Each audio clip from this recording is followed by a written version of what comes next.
ವಾಚನಾಲಯವು ಅಸ್ತಿತ್ವಕ್ಕೆ ಬಂದಾಗಿನಿಂದ ವಾಚನಾಲಯವು ಅಭಿವೃದ್ಧಿಗೊಳ್ಳಲು ಸಂಸ್ಥಾನವು ವಿವಿಧ ರೀತಿಯ ಸಹಾಯ ಸಹಕಾರ ಸಲಹೆಗಳನ್ನು ನೀಡುತ್ತಾ ಆ ಸಹಾಯಕ್ಕೆ ತಕ್ಕಂತೆಯೇ ಈ ಸಂಸ್ಥೆಯೂ ಸಹ ಅವರಿಗೆ ಸಹಾಯ ಸಹಕಾರ ನೀಡಿತ್ತು.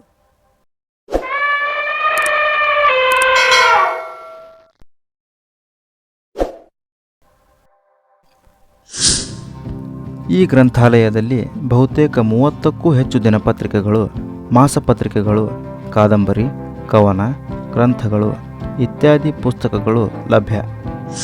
ಇಲ್ಲಿ 31 ದಿನಪತ್ರಿಕೆಗಳು ಬರ್ತವೆ. 31 ದಿನಪತ್ರಿಕೆಗಳು, ಅದರೊಳಗೆ ಬಹುಪಾಲು ಕನ್ನಡ ದಿನಪತ್ರಿಕೆಗಳು, ಆಮೇಲೆ 3 ಆಂಗ್ಲ ದಿನಪತ್ರಿಕೆಗಳು, 1 ಮರಾಠಿ ದಿನಪತ್ರಿಕೆ ಬರ್ತವೆ. ಮೊದಲು ಒಂದು ಹಿಂದಿ ದಿನಪತ್ರಿಕೆ ಬರ್ತಿತ್ತು, ಅದು ಇಲ್ಲಿ ಏಜೆಂಟ್ರದು ನಿಂತದು. ಆಮೇಲೆ 5 ವಾರ ಪತ್ರಿಕೆಗಳು ಬರ್ತವೆ, 16 ತಿಂಗಳ ಪತ್ರಿಕೆಗಳು ಬರ್ತವೆ ಮತ್ತು ಸಾಮಾನ್ಯ ಜ್ಞಾನದ 3 ಪ್ರತಿಗಳು ಇಲ್ಲಿ ಬರ್ತಾವೆ. ಓದುಗರಿಗೆ ಆಳಪರವಾದಂಥ ಸಹಾಯ ಆಗಿದೆ ಸರ್. ಭಾರತದ ಸ್ವಾತಂತ್ರ್ಯಕ್ಕೂ 50 ವರ್ಷಗಳ ಮೊದಲು ಗ್ರಂಥಾಲಯ ಕಟ್ಟಿಸಿ ನಡೆಸಿಕೊಂಡು ಬಂದ ರಾಮದುರ್ಗ ಸಂಸ್ಥಾನಿಕರಾದ ಶ್ರೀಮಂತ ರಾಜಾ ಸಾಹೇಬ್ ವೆಂಕಟರಾಯ್ ಭಾವೆರವರು ಸದಾ ಸ್ಮರಣೀಯರು. 60 ವರ್ಷಕ್ಕೆ ಕೆಲವು ತಿಂಗಳು ತಡವಾದರೂ 1958ರ ಫೆಬ್ರವರಿ 26ರಂದು ರಾಮದುರ್ಗ ಸರ್ವೋದಯ ವಾಚನಾಲಯದ ವಜ್ರ ಮಹೋತ್ಸವವನ್ನು ವಿಜೃಂಭಣೆಯಿಂದ ಜರುಗಿಸಿದವರೆಂದರೆ ಪೂಜ್ಯ ಶ್ರೀ ಸಂಗಮೇಶ್ವರ ಫಲಹಾರೇಶ್ವರ ಮಹಾಸ್ವಾಮಿಗಳು ಅವರಾದಿ, ಶ್ರೀಮಂತ NR ಭಾವೆ ಸಂಸ್ಥಾನಿಕರು, doctor MV Patwardhan, doctor MV Apte, VS Mudanur, Shri Hanumantappa Doddappa Somanatti, Shri ಚಂದೂರಾವ್ Govinda Rao Desai ಹಾಗೂ ಮುಂತಾದ ಮಹನೀಯರು, ಕೊಡುಗೈ ದಾನಿಗಳು, ಪೋಷಕರು, ಸಹಾಯಕರು, ಆಶ್ರಯದಾತರು, ಅಜೀವ ಸದಸ್ಯರು ಸದಾ ಸ್ಮರಣೀಯರು. ವಜ್ರ ಮಹೋತ್ಸವ ಮಂಗಲ ಕಾರ್ಯವನ್ನು ನೆರವೇರಿಸಲು ಅಂದು ವಾಚನಾಲಯದ ಕಾರ್ಯಕಾರಿ ಮಂಡಳವು ಶ್ರೀ ಕುಮಾರಸ್ವಾಮಿಗಳು ನವಕಲ್ಯಾಣ ಮಠ ಧಾರವಾಡ ಇವರಿಗೆ ಆಮಂತ್ರಿಸಿದ್ದರು. ಸರ್, ಇವರು ಶ್ರೀಮಂತ್ ರಾಜಾ ಸಾಹೇಬ್ ರಾಮರಾಯ್ ವೆಂಕಟರಾವ್ ಭಾವೆಯವರು ನಮ್ಮ ರಾಮದುರ್ಗ ಸಂಸ್ಥಾನದ ಕೊನೆಯ ಅರಸರು. ಇವರೇ ನಮ್ಮ ಗ್ರಂಥಾಲಯವನ್ನು ಕಟ್ಟಿಸಿದಂಥ ಪುಣ್ಯಜೀವಿಗಳು. ಅವರು ಬಹುದೊಡ್ಡ ನಮ್ಮ ತಾಲೂಕು ಮತ್ತು ಹೊರ ತಾಲೂಕುಗಳಿಂದ ಬರ್ತಕ್ಕಂಥ ವಿದ್ಯಾರ್ಥಿಗಳಿಗೆ ಇವತ್ತು ಓದುಗರಿಗೆ ಕೊಟ್ಟಂಥ ಬಹುದೊಡ್ಡ ಕಾಣಿಕೆ ನಮ್ಮ ರಾಮದುರ್ಗದ ಸಾರ್ವಜನಿಕ ಗ್ರಂಥಾಲಯ. ಅವರೇ ರಾಮರಾಯ್ ಭಾವೆಯವರೇ ಈ ಗ್ರಂಥಾಲಯವನ್ನು ಕಟ್ಟಿಸಿದ್ದು. ಇದು 1900 ಬಹುಶಃ 58ನೇ ಇಸ್ವಿಯಲ್ಲಿ ವಜ್ರ ಮಹೋತ್ಸವ ಮಾಡ್ತಾರೆ. 60 ವರ್ಷ ಗ್ರಂಥಾಲಯ ತುಂಬಿದ ನೆನಪಿಗೆ ಸ್ವಲ್ಪ ತಿಂಗಳುಗಳು ತಡ ಆಗ್ತೈತಿ ಆ ಕಾರ್ಯಕ್ರಮ. ಅದನ್ನು 57ನೇ ಇಸ್ವಿಗೆ ಮಾಡಬೇಕಾಗಿತ್ತು. 1958ನೇ ಇಸ್ವಿಯಲ್ಲಿ ವಜ್ರ ಮಹೋತ್ಸವ ಅಂದರೆ 60 ವರ್ಷದ ಒಂದು ಕಾರ್ಯಕ್ರಮ ಮಾಡ್ತಾರೆ. ಆ ಕಾರ್ಯಕ್ರಮಕ್ಕೆ ಸಹಕಾರ ನೀಡಿದಂಥ ಎಲ್ಲ ಪುಣ್ಯಜೀವಿಗಳು ಅದರೊಳಗಿದ್ದಾರೆ. ನಾವು 1.5 ವರ್ಷದ ಹಿಂದೆ ಇದನ್ನು ಶತಮಾನೋತ್ತರ ಬೆಳ್ಳಿ ಮಹೋತ್ಸವ ಅಂತೇಳಿ ದೊಡ್ಡ ಕಾರ್ಯಕ್ರಮ. ಈ ಫೋಟೋ ಬಗ್ಗೆ ಇವೆಲ್ಲ ಜ್ಞಾನಪೀಠ ಪ್ರಶಸ್ತಿಯನ್ನು ಪಡೆದಂಥ ನಮ್ಮ ರಾಜ್ಯದ ಪ್ರಖ್ಯಾತ 8 ಜನ ಸಾಹಿತಿಗಳ ಭಾವಚಿತ್ರಗಳನ್ನು ನಮ್ಮ ಗ್ರಂಥಾಲಯ ಇಲಾಖೆಯಿಂದ ಮಾನ್ಯ ನಮ್ಮ ಉಪನಿರ್ದೇಶಕರು ರಾಮಯ್ಯ ಸರ್ ಅಂತೇಳಿ ಬೆಳಗಾವಿ ಅವರು ನಮಗೆ ಒದಗಿಸಿಕೊಟ್ಟಿದ್ದಾರೆ. ಆಮೇಲೆ ಡಾಕ್ಟರ್ AV ಒಗ್ಗರ್ ಸರ್ ಅವರು ನಮ್ಮ ರಾಮದುರ್ಗ ಸಂಸ್ಥಾನದ ಚಳುವಳಿ ಏನಾಗ್ತಿತ್ತಲ್ಲ ರೀ, ಸ್ವಾತಂತ್ರ್ಯಕ್ಕಾಗಿ ನಮ್ಮ ರಾಮದುರ್ಗದಲ್ಲಿ ನಡೆದಂಥ ಚಳುವಳಿಗಳ ಫೋಟೋಗಳನ್ನು ಇವತ್ತು ಈ ಪದವಿ ಮಹಾವಿದ್ಯಾಲಯದಲ್ಲಿ ಇತಿಹಾಸ ಪ್ರಾಧ್ಯಾಪಕರಾದಂಥ ಡಾಕ್ಟರ್ AV ಒಗ್ಗರ್ ಸರ್ ಅವರು ನಮ್ಮ ರಾಮದುರ್ಗದವರೇ. ಅವರು 9 ಫೋಟೋಗಳನ್ನು ನಮಗೆ ಮಾಡಿಸಿಕೊಟ್ಟಿದ್ದಾರೆ.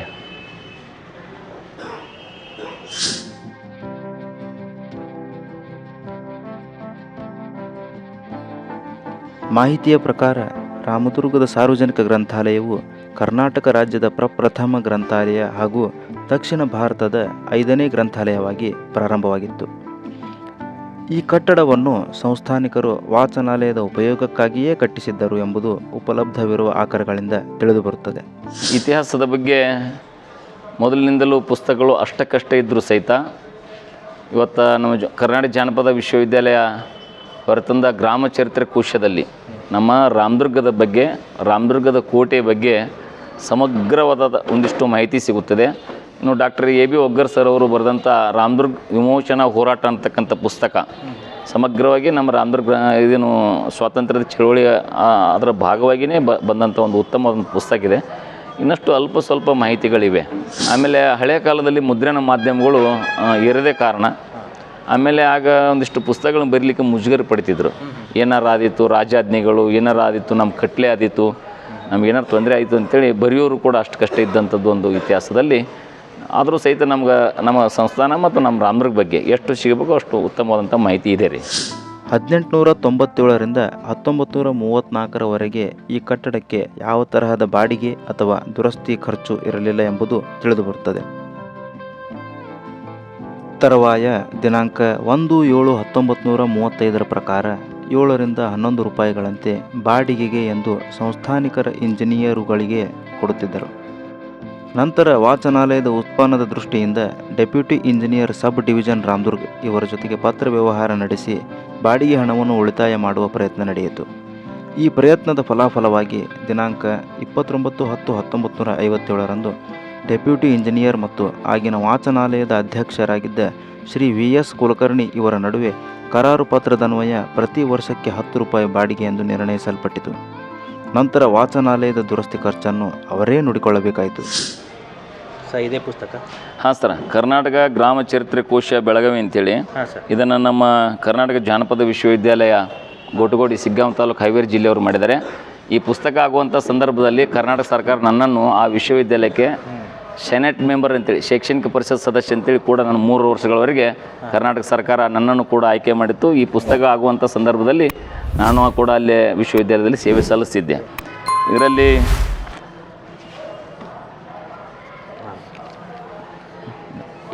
ಪುಟ ಸಂಖ್ಯೆ 535ರಲ್ಲಿ ನಮ್ಮ ರಾಮದುರ್ಗದ ಸಂಸ್ಥಾನದ ಈಗ ನೋಡ್ರಿ, ಶಿವಾಜಿ ಮಹಾರಾಜರು ತಮ್ಮ ಬಲಕಿನ ಭುಜದ ಮೇಲೆ ಕಲ್ಲನ್ನು ಎತ್ತಿಕೊಂಡು ಹೋಗಿ ತರ ಹಾಕಿ ಕಟ್ಟಿಸಿದಂಥ ಕೋಟೆ ನಮ್ಮ ಭುಜಬಲಗಡ ದುರ್ಗ ಅಂತೇಳಿ, ಭುಜಬಲಗಡ ಕೋಟೆ ಅಂತೇಳಿ ನಮ್ಮ ರಾಮದುರ್ಗ ಸಂಸ್ಥಾನದ ಕೋಟೆಗೆ ಹೆಸರು ಆರಂಭಕ್ರಿ. ಸ್ಟಾರ್ಟಿಂಗ್ ಸರ್ ಶಿವಾಜಿ ಮಹಾರಾಜ 500 ವರ್ಷದ ಹಿಂದೆ ಶಿವಾಜಿ ಮಹಾರಾಜರು ಕಟ್ಟಿಸಿದಂಥ ಕೋಟೆ. ಮುಂದೆ ಅದನ್ನು ಬ್ರಾಹ್ಮಣ ಅರಸರು, ಮರಾಠ ಅರಸರು ನಿಂತ ಮೇಲೆ ಬ್ರಾಹ್ಮಣರ ಅರಸರು ಅಲ್ಲಿ ರಾಜರಾಗ್ತಾರೆ. ನರಗುಂದದ ಭಾವೆ ಸಂಸ್ಥಾನಿಕರ ಸಂಬಂಧಿಕರು ಇಲ್ಲಿ ರಾಜರಾಗಿ ಬಂದಾಗ ಅವರು ಕಾಶಿಯಿಂದ ಒಂದು ರಾಮನ ಮೂರ್ತಿಯನ್ನು ತಂದು ಕೋಟೆಯಲ್ಲಿ ಪ್ರತಿಷ್ಠಾಪನೆ ಮಾಡಿ, ಇನ್ನು ಮೇಲೆ ಇದು ಭುಜಬಲಗಡ ಕೋಟೆ ಅಲ್ಲ, ಇನ್ನು ಮೇಲೆ ಇದು ರಾಮದುರ್ಗ ಕೋಟೆ, ದುರ್ಗ, ಗಡ ಇವೆಲ್ಲ ಒಂದೇ ರೀ. ರಾಮದುರ್ಗ ಅಂತ ಹೆಸರಿಡ್ತಾರೆ. ರಾಮದುರ್ಗ ಅಂದರೆ ಕೋಟೆ ಮಾತ್ರ. ಇದು ತುರ್ನೂರು, ಇದು ನಮ್ಮ ಗ್ರಂಥಾಲಯ ಇರೋದು ತುರ್ನೂರು. ಆ ರಸ್ತೆ ಆಚೆ ಕಡೆ ಕಿಲುಬನೂರು. ಇವತ್ತಿನವರೆಗೂ ಪುರಸಭೆ ದಾಖಲೆಯಲ್ಲಿ ಹೀಗೇ ಇದೆ. ಅದರ ನೆನಪಿಗೋಸ್ಕರ ಇಲ್ಲೇ ಈ ದರ್ಗಾದ ಮಗ್ಗಲ ತುರ್ನೂರು ದ್ಯಾಮವ್ವನ ಕಟ್ಟಿ ಇದೆ, ಅಲ್ಲಿ ಎದುರಿಗೆ ಕಿಲುಬನೂರು ದ್ಯಾಮವ್ವನ ಕಟ್ಟಿ ಇದೆ. ಅವ್ರು ಜಾತ್ರೆ ಮಾಡ್ಬೇಕಾದ್ರೆ ಇಲ್ಲಿ ಬಂದೇ ಜಾತ್ರೆ ಮಾಡ್ತಾರೆ. ಇದು ನಮ್ಮ ಗ್ರಂಥಾಲಯ ಇರೋದು ತುರ್ನೂರು ಹದ್ದಿನಲ್ಲಿದೆ. ಭುಜಬಲಗಡ ಕೋಟೆ ಶಿವಾಜಿ ಮಹಾರಾಜರು ಕಟ್ಟಿಸಿದ್ದು. ಇದೇ ಒಂದೇ ಬುಕ್ ಸರ್ ಇದೆ ರೀ. ಇನ್ನೊಂದು ಒಗ್ಗರ ಸರ್ ಅವ್ರೊಂದು ಕೊಟ್ಟಂಥ ಒಂದು ಪುಸ್ತಕ ಇತ್ತು, ಅದು ಇದೆ ರೀ. ಅದೊಂದು ಉತ್ತಮವಾದಂಥ ಪುಸ್ತಕ ಇದೆ, ಸ್ವಲ್ಪ ವಿಸ್ತಾರ ಇದೆ. ಈ ಸಾರ್ವಜನಿಕ ಗ್ರಂಥಾಲಯವು ನಿರ್ಮಾಣವಾಗಿ ಪ್ರಸ್ತುತ 2024ಕ್ಕೆ 127 ವರ್ಷಗಳಾಗಿವೆ. 127 ವರ್ಷಗಳಾದರೂ ಕಿಂಚಿತ್ತೂ ಕಟ್ಟಡದ ಗೋಡೆಗಳು ಬಿರುಕು ಬಿಡದೆ ಗಟ್ಟಿಮುಟ್ಟಾಗಿ ಇರುವುದು ಅಂದಿನ ಕಾಮಗಾರಿಯ ವೈಖರಿಯ ಕುರಿತು ನೆನಪಿಸುತ್ತದೆ. ಇದನ್ನು ಸುಮಾರು ಇಲ್ಲಿ ತನಕ 400-500 ಜನ ವಿದ್ಯಾರ್ಥಿಗಳು ಬಳಸಿದ್ದಾರೆ. ಸಮಗ್ರ ನಮ್ಮ ತಾಲೂಕಿನ ಪ್ರತಿ ಹಳ್ಳಿಗಳ ಮಾಹಿತಿ ಇದೆ ಸರ್. ಇದೇ ರೀತಿ ರಾಜ್ಯದ ಎಲ್ಲ ಮಾಹಿತಿ ಅದಾವೆ. ನಮ್ಮ ಬೆಳಗಾವಿ ಜಿಲ್ಲಾದ್ದು ರೀ 2 ಇದಾಗಿದೆ. ಅದು 2 ವಿಭಾಗಗಳಲ್ಲಿ ಬಂದಿದೆ. ಶೆಡ್ಯೂಲ್ ಅಂತಾರೆ ಇವಾಗ. ಇದು 2ನೇದು ರೀ. ಅಂದ್ರೆ ಒಂದಿಷ್ಟು ತಾಲೂಕುಗಳನ್ನ 1ನೇದ್ರ ಹಾಕ್ಯಾರಿ. ನಮ್ಮ ರಾಮದುರ್ಗ ತಾಲೂಕು 2ನೇದ್ರ ಬರುತ್ತೆ. ಇದೆ ಸರ್, ಇದೇ ರೀ. 2 ಕೋಣೆಗಳ ಈ ಕಟ್ಟಡಕ್ಕೆ 1936ರಲ್ಲಿ ಸಂಸ್ಥಾನಿನ ದರ್ಬಾರಿನವರು 500 ರೂಪಾಯಿಗಳನ್ನು ಖರ್ಚು ಮಾಡಿ ಶಾಬಾದಿ ಪರಶಿಗಳನ್ನು ಹಾಕಿಕೊಟ್ಟು ವಾಚನಾಲಯದ ಶೋಭೆಯನ್ನು ಹೆಚ್ಚಿಸಿದ್ದರು. 22/1/1950ರಂದು ವಾಚನಾಲಯಕ್ಕೆ ವಿದ್ಯುತ್ ದೀಪಗಳನ್ನು ಒದಗಿಸಲು ಸಾಧಾರಣ ಸಭೆ ಮಾಡಿ 100 ರೂಪಾಯಿಗಳನ್ನು ಕೂಡಿಸಿ ವಿದ್ಯುತ್ ದೀಪ ವ್ಯವಸ್ಥೆ ಮಾಡಿಕೊಟ್ಟು ವಾಚನಾಲಯದ ಕಳೆಯನ್ನು ಇಮ್ಮಡಿಗೊಳಿಸಿದ್ದರು. ಗ್ರಂಥಾಲಯ ಸೌಲಭ್ಯಗಳು ಏನೇನು ಸರ್? ಸರ್, ಇಲ್ಲೇ ಗ್ರಂಥಾಲಯದಲ್ಲಿ 63,000ಕ್ಕೂ ಹೆಚ್ಚು ಪುಸ್ತಕಗಳು ಓದುಗರಿಗೆ ಓದಲಿಕ್ಕೆ ನೇರವಾಗಿ ಸಿಗುತ್ತವೆ. ಎಲ್ಲ ಪ್ರಕಾರದ ಪುಸ್ತಕಗಳು ಇಲ್ಲಿ ಸಿಗುತ್ತವೆ. ಅಂದಾಜು 100ಕ್ಕೆ 95% ಮಾಹಿತಿಯನ್ನು ನಮ್ಮ ಗ್ರಂಥಾಲಯ ಮೊದಲಿನಿಂದಲೂ ಕೊಡುತ್ತಾ ಬಂದಿದೆ. ಅನಿವಾರ್ಯವಾದಂಥ ಒಂದಿಷ್ಟು ಮಾಹಿತಿ ಇರದೇ ಇದ್ದರೆ ಇದೀಗ ಡಿಜಿಟಲ್ ಗ್ರಂಥಾಲಯ ಅಂತೇಳಿ ಸನ್ಮಾನ್ಯ ಡಾಕ್ಟರ್ ಸತೀಶ್ ಕುಮಾರ್ ಹೊಸಮನಿ ಸಾಹೇಬರು, ನಮ್ಮ ಗ್ರಂಥಾಲಯ ಇಲಾಖೆಯ ಹೆಮ್ಮೆಯ ನಿರ್ದೇಶಕರು, ಅವರೇ ಅದನ್ನು ಆರಂಭಿಸಿದಂಥ ಡಿಜಿಟಲ್ ಗ್ರಂಥಾಲಯ ಇದೆ. ಅದರಲ್ಲಿ 4 ಕೋಟಿಗಳಿಗೂ ಅಧಿಕವಾದಂಥ ಪುಸ್ತಕಗಳನ್ನ ಅಳವಡಿಸಿದ್ದಾರೆ. ಅದರೆಲ್ಲರ ಮೂಲಕ ಸಮಗ್ರವಾದಂಥ ಮಾಹಿತಿ ಇವತ್ತು ಓದುಗರ ಕೈಗೆ ಮತ್ತು ಕಣ್ಣಿಗೆ ನೇರವಾಗಿ ಸಿಗುತ್ತದೆ. ನಮ್ಮ ಗ್ರಂಥಾಲಯದಲ್ಲಿ 95ಕ್ಕೂ ಹೆಚ್ಚು ಪ್ರತಿಶತದಷ್ಟು ಸಾರ್ವಜನಿಕರಿಗೆ ನಾವು ಸೇವೆಯನ್ನು ಒದಗಿಸಿಕೊಡುತ್ತೇವೆ. ಯಾರನ್ನೂ ಕೂಡ ಅಸಂತೋಷರಾಗಿ ಈ ಗ್ರಂಥಾಲಯಕ್ಕೆ ಬಂದೀವಿ ನಮ್ಮ ಮಾಹಿತಿ ಸಿಗಲಿಲ್ಲ ಅಂತಕ್ಕಂಥ ಅಸಂತೋಷದಿಂದ ಹೋದಂಥ ಉದಾಹರಣೆಗಳಿಲ್ಲ. ನಮಗೆ ಸಿಗಲಾರ್ದಂಥ ಮಾಹಿತಿಗಳನ್ನ ಬೇರೆ ಬೇರೆ ಮೂಲಗಳಿಂದಾದರೂ ಅವ್ರಿಗೆ ಮಾಹಿತಿ ಕೊಡ್ತಿದ್ದಾರೆ. ಈ ಕಟ್ಟಡವನ್ನು ಗಚ್ಚುಗಳಿಂದ ಚೌಕಾಕಾರದ ಕಲ್ಲುಗಳಿಂದ ಹೊಂದಿಸಿ ಕಟ್ಟಲಾಗಿದ್ದು, ಮೇಲ್ಭಾಗದ ಕಾಮಗಾರಿಯು ಕೆಂಪು ಹಂಚುಗಳಿಂದ ನಿರ್ಮಿತವಾಗಿದ್ದು, ಹಂಚುಗಳಿಗೆ ಆಧಾರವಾಗಿ ತೊಲೆಗಳನ್ನು ಅಳವಡಿಸಿ ಪಿರಮಿಡ್ ಆಕಾರದಲ್ಲಿ ನಿರ್ಮಿಸಲಾಗಿದೆ. ಹಂಚುಗಳು ಮಳೆ, ಚಳಿ, ಬಿಸಿಲಿಗೆ ಮೈವೊಡ್ಡುತ್ತವೆ. ಇಲ್ಲಿ ಎಷ್ಟು ಥರ ಪುಸ್ತಕಗಳು ಸಿಗ್ತವೆ ಸರ್? ಇಲ್ಲಿ ರೀ ಭಾಷೆಗಳು ಇಲ್ಲಿ ಸಾಮಾನ್ಯ ಜ್ಞಾನದ ಗ್ರಂಥಾಲಯಗಳು ಪುಸ್ತಕಗಳಿವೆ. ನೌಕರಿಗಾಗಿಯೇ ಓದ್ತಕ್ಕಂಥ ಅಪಾರ ಪುಸ್ತಕಗಳಿವೆ ಇಲ್ಲಿ.